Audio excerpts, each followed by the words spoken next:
Master Excel formatting with this quick guide. Learn how to center text and numbers in your spreadsheet using simple steps. From selecting cells to adjusting alignment settings will help you make your data look neat and professional in minutes. Clicking on a cell activates it, allowing you to make edits. Our goal is to center both the text and numbers. Here's the spreadsheet we're working with. We need to activate cells A1 through A4. In Excel, you can do this by selecting those cells. Hover your mouse over cell A1.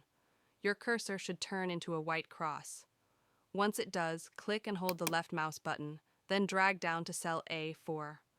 Release the button when A1 to A4 are selected.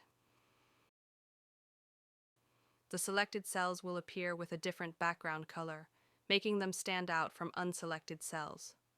Once selected, you can apply changes to all of them at once. To center the content in these cells, go to the Alignment section on the Excel ribbon at the top of the screen. This is what it looks like in Excel 2013. You'll see several alignment tools. Hover over each icon to see what it does. Click on the icons to test how they affect your selected cells. You can also open the Format Cells dialog by clicking the small arrow at the bottom right of the alignment panel, as shown in the image.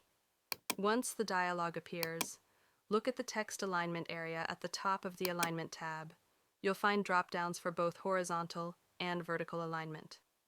Click the horizontal drop-down, which defaults to Left Indent, and choose Center.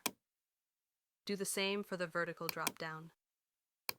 Click OK to close the Format Cells dialog. Now, the text and numbers in A1 to A4 should be centered, matching the example shown below. Before we move on to other formatting options, try this exercise. Select cells, a 5 and a 6 in your spreadsheet. Open the Format Cells dialog as before. Adjust the horizontal and vertical alignment settings.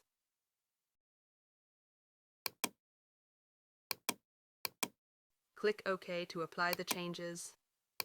Click on cell A5 and type in any number. Press Enter. The number you entered should appear centered. This shows that formatting can be applied even to empty cells. Next, we'll explore the font formatting options available in Excel. If this tutorial helped you, be sure to like, comment, and subscribe for more easy Excel tips. Got questions or suggestions? Share them in the comments below.